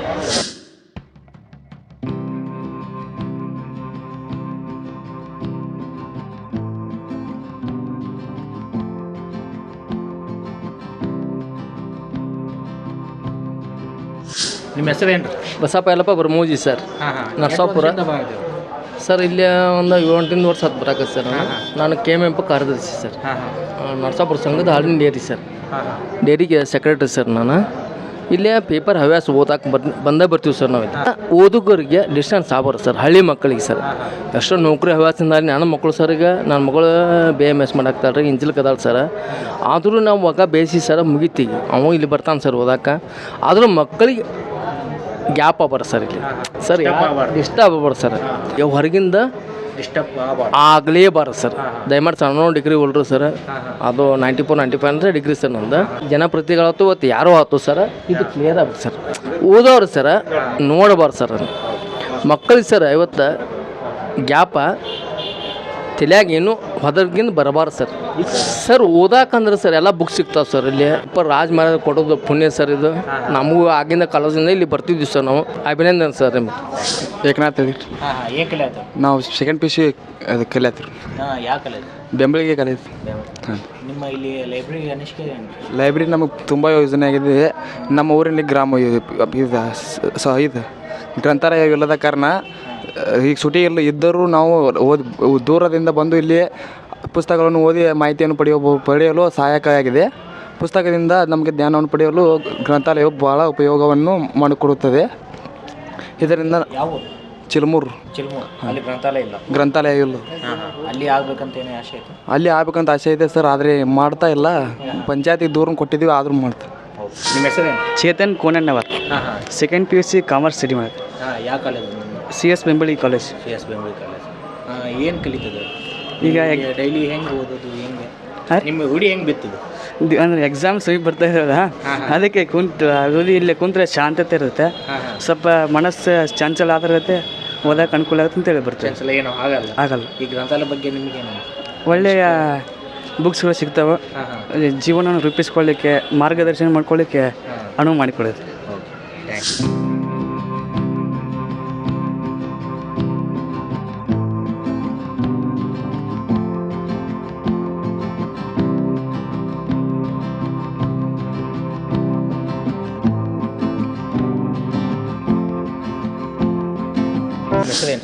ನಿಂಗಪ್ಪ ಶಿವಪ್ಪ ಬೇವರ್ ಅಂತ ರೀ. ನಾನು ಇಲ್ಲೇ ಲೋಕಲ್ ಇಲ್ಲಿಂದ ಬರ್ತೇನೆ ಸರ್. ಇಲ್ಲೇ ರೂಮ್ ನಾನು 2020 ಬರ್ತಾಯಿದ್ದೇನೆ ಸರ್. ನಂತರ ಇಲ್ಲಿ ಕಂಟಿನ್ಯೂ ಬೆಳಿಗ್ಗೆ 8-9 ಗಂಟೆಯಿಂದ ಬಂದೀವಿ ಅಂದ್ರೆ ಸರಿ 7-7:30 ಹೋಗ್ತೀವಿ ಸರ್ ನೈಟ. ಮಧ್ಯಾಹ್ನ ಇಲ್ಲೇ ಊಟ ಮಾಡ್ತೀವಿ ರೀ, ಅದು ಸ್ಪೆಷಾಲಿಟಿಯನ್ನು ಮಾಡಿದ್ದಾರೆ ಸರ್ ಇಲ್ಲೇ. ನಂತರ ನಮಗೆ ಯಾವ ಬುಕ್ ಅವಶ್ಯಕತೆ ಇದೆ ಅಲ್ರಿ ಅವನನ್ನು ನಮಗೆ ತರಿಸ್ಕೊಡುವಂಥ ಇದನ್ನು ಕೆಲಸವನ್ನು ಸರ್ ಮಾಡ್ತಾಯಿದ್ದಾರೆ ಸರಿ. ನಂತರ ನಮ್ಮ ನ್ಯೂಸ್ ಪೇಪರ್ ಏನಾರು ಇಲ್ಲಿ ಕೆಲವೊಬ್ಬರಿಗೆ ಅವಕಾಶ ಕೊಡೋದಿಲ್ಲ ರೀ ಓದಕ್ಕೆ, ಅಂದ್ರೆ ಇಲ್ಲೇ ಇಲ್ಲೇ ಇಟ್ಟು ಹೋಗ್ಬೇಕಂತ ಇರ್ತೈತೆ ರೀ. ಬಟ್ ನಾವೀಗ ಸಮ್ ಟೈಮ್ಸ್ ಆಯ್ತು ರೀ ಸರಿ. ನಂತರ ನಾವು ನ್ಯೂಸ್ ಪೇಪರನ್ನು ಇಲ್ಲಿ ಓದಕ್ಕೆ ಟೈಮ್ ಇಲ್ಲಕ್ಕಾಗಿ ರೂಮಿಗೆ ಅಲ್ಲಿ ಓದ್ಕ್ಯಾರ ಮತ್ತು ನಾವು ಅಲ್ಲಿ ಬರ್ಕೊಂಡು ಬಂದು ಬೆಳಿಗ್ಗೆ ಕೊಡುವಂಥ ವ್ಯವಸ್ಥೆ ಈಗ ಮಾಡ್ತಾಯಿದ್ದೀವಿ ಸರ್. ನಂದು ಈಗ B.Ed ರೀ ಸರಿ. ಹ್ಞೂ ರೀ. ಯಾವ ಕಾಲೇಜ್? ನಂದು ಬೆಂಬಳಿ ಕಾಲೇಜ್ ರೀ ಸರ್ ಈಗ. ಹ್ಞೂ ರೀ ಸರ್. ಈ ಗ್ರಂಥಾಲಯ ಚೆನ್ನಾಗಿದೆ ಸರ್, ತುಂಬ ಚೆನ್ನಾಗಿದೆ ಸರ್. ಇನ್ನು ನಮ್ಗೆ ಇನ್ನೂ ತುಂಬ ಹೆಲ್ಪ್ ಮಾಡ್ತಾಯಿದ್ದಾರೆ ಸರ್. ಏನು ಬೇಕು ಇಲ್ಲಿ ಗ್ರಂಥಾಲಯಕ್ಕೆ? ಇಲ್ಲಿ ಗ್ರಂಥಾಲಯದಾಗ ಎಲ್ಲ ಏನು ಸೌಲಭ್ಯ ಅಂತ ಎಲ್ಲ ಇದಾವೆ ಸರಿ. ಬುಕ್ ಎಲ್ಲ ನಾವು ಯಾವ ಅವೈಲೇಬಲ್ ಇಲ್ಲ ಅಂತ ಅವ್ರಿಗೆ ಹೇಳಿದ್ರು ಕೂಡ ಅವ್ರು ತರಿಸುವಂಥ ಇದನ್ನು ಮಾಡ್ತಾಯಿದ್ದಾರೆ ಸರ್. ಹ್ಞೂ ರೀ ಸರ್. ನಿಮ್ಮ ಹೆಸರೇನು ಸರ್? ನಮ್ಮ ಹೆಸರು ಕೃಷ್ಣಪ್ಪ ಪಂಡಪ್ಪ ಕಂಬಾಗ. ನೀವೇನು ಮಾಡ್ತೀವಿ? ನಾವು ಇಲ್ಲಿ ಹೊಸದಾಗ ಕೆಲಸ ಮಾಡ್ತೀವಿ. ಎಷ್ಟು ವರ್ಷದಿಂದ? ನಾವು ಸುಮಾರು ಈಗ 15 ವರ್ಷದಿಂದ ಮಾಡ್ತೀವಿ ಇಲ್ಲಿ ಮಾಡ್ತಾರೆ. ಹ್ಞೂ. ಇಷ್ಟೊತ್ತು ಸಿದ್ದು ಮೋಟೆ ಸರ್ಗೆ ನಿಮಗೆ ಧನ್ಯವಾದ ಸರ್. ಇಷ್ಟೊತ್ತು ನೀವು ಮಾಹಿತಿ ಕೊಟ್ಟಿದ್ದೀರಾ, ನಿಮಗೆ ಅಭಿನಂದನೆಗಳು. ಹಾಗೆ ಗ್ರಂಥಾಲಯ ಕಡೆಯಿಂದನೂ ನಮಗೆ ಖುಷಿ ಆಗಲಿ. ತುಂಬ ಅಭಿನಂದನೆಗಳು ಸರ್. ನಮ್ಮ ರಾಮದುರ್ಗ ಗ್ರಂಥಾಲಯದ ಮೇಲೆ ಇಟ್ಟಂಥ ಅಭಿಮಾನದಿಂದ ನಾವು ಬಂದು RMD ವಾಸು ಯೂಟ್ಯೂಬ್ ಚಾನಲ್ದಿಂದ ಒಂದಿಷ್ಟು ವರದಿ ಮಾಡಿ ಇನ್ನಷ್ಟು ಜನರಿಗೆ, ಇನ್ನಷ್ಟು ಸಾರ್ವಜನಿಕರಿಗೆ, ಇನ್ನಷ್ಟು ವಿದ್ಯಾರ್ಥಿಗಳಿಗೆ ನಮ್ಮ ಗ್ರಂಥಾಲಯದ ಬಗ್ಗೆ ನೀವು ಮಾಹಿತಿ ಕೊಡ್ತೀರಿ. ನಿಮಗೂ ಕೂಡ ತುಂಬ ಹೃದಯದ ಅಭಿನಂದನೆಗಳು ಸರ್. ಹಾಯ್ ಹಲೋ ನಮಸ್ಕಾರ ಫ್ರೆಂಡ್ಸ್. ಇಷ್ಟೊತ್ತು ನೀವೆಲ್ಲ ರಾಮದುರ್ಗ ಸಾರ್ವಜನಿಕ ಗ್ರಂಥಾಲಯದ ಬಗ್ಗೆ ಇತಿಹಾಸ ಮತ್ತು ಪ್ರಸ್ತುತ ಸೌಲಭ್ಯಗಳು ಮತ್ತು ಅದಕ್ಕೆ ಏನೇನು ಬೇಕಾಗಿದೆ ಅದರ ಬಗ್ಗೆ ಏನೇನು ಡೆವಲಪ್ಮೆಂಟ್ ಆಗ್ಬೇಕು ಅದ್ರ ಬಗ್ಗೆ ಎಲ್ಲ ಕೇಳಿದ್ರಿ ಮತ್ತು ಎಲ್ಲರ ಅನಿಸಿಕೆಗಳನ್ನು ಕೇಳಿದ್ರಿ. ಆ್ಯಕ್ಚುಲಿ ಇದು ಕೂಡ ನಮಗೂ ಗೊತ್ತಿರಲಿಲ್ಲ. ಮೋಟೇಶ್ ಅವರು ಹೇಳಿದಾಗ ಗೊತ್ತಾಗಿದ್ದೆ. ರಾಮದುರ್ಗ ತಾಲೂಕಿನ ಅಂದರೆ ಆ್ಯಕ್ಚುಲಿ ಕರ್ನಾಟಕದ ಮೊದಲ ಗ್ರಂಥಾಲಯ ಅಂತೇಳಿ ಕರಿತಿದ್ರಂತ. ಇದಕ್ಕೆ ಇದು ಜಾಸ್ತಿ ಜನಕ್ಕೆ ಗೊತ್ತಾಗಲಾರ್ದಕ್ಕೆ ನಾವು ಇದನ್ನೊಂದು ಯಾಕೆ ಮಾಡಬಾರ್ದು ಅಂತೇಳಿ ಒಂದಿನ ಡಿಸ್ಕಷನ್ ಮಾಡ್ಕೊಂಡ್ಬಂದು ಇದ್ರದ್ದು ಶೂಟ್ ಮಾಡಿದ್ವಿ. ನೀವು ಕೂಡ ಎಲ್ಲರಿಗೂ ಈ ವಿಡಿಯೋನ ಶೇರ್ ಮಾಡಿರಿ. ಎಲ್ಲರೂ RMD ವಾಸು ಯೂಟ್ಯೂಬ್ ಚಾನಲ್ನ ಶೇರ್ ಮಾಡಿ, ಲೈಕ್ ಮಾಡಿ, ಸಬ್ಸ್ಕ್ರೈಬ್ ಮಾಡಿ. ಧನ್ಯವಾದ. ಸಾಧ್ಯವಾದರೆ ಆದಷ್ಟು ಬೇಗನೆ ಡಿಜಿಟಲ್ ಗ್ರಂಥಾಲಯಗಳಂತೆ ದಿನನಿತ್ಯ ಬರುವ ಓದುಗರಿಗೆ ಗಣಕಯಂತ್ರಗಳು, ಉಚಿತ ವೈಫೈ ವ್ಯವಸ್ಥೆ ಮಾಡಬೇಕು ಎಂಬುದು ಸಾರ್ವಜನಿಕರ ಅಭಿಪ್ರಾಯ. 127 ವರ್ಷಗಳಷ್ಟು ಐತಿಹಾಸಿಕತೆಯನ್ನೊಳಗೊಂಡ ಸಂಸ್ಥಾನಿಕರ ಈ ಕಟ್ಟಡದ ಸುತ್ತಲೂ ಹಸಿರು ಗಿಡಗಳನ್ನು ಬೆಳೆಸಿ ತಂತಿ ಬೇಲಿಗಳನ್ನು ನಿರ್ಮಿಸಿದರೆ ತಕ್ಕ ಮಟ್ಟಿಗೆ ಪಟ್ಟಣದ ಹೃದಯ ಭಾಗದ ಗ್ರಂಥಾಲಯ ಓದುಗರಿಗಷ್ಟೇ ಅಲ್ಲದೆ ನೋಡುಗರಿಗೂ ಸಹ ಬಹಳಷ್ಟು ಅದ್ಭುತವಾಗಿ ಕಾಣಿಸುತ್ತದೆ. ಧನ್ಯವಾದಗಳು.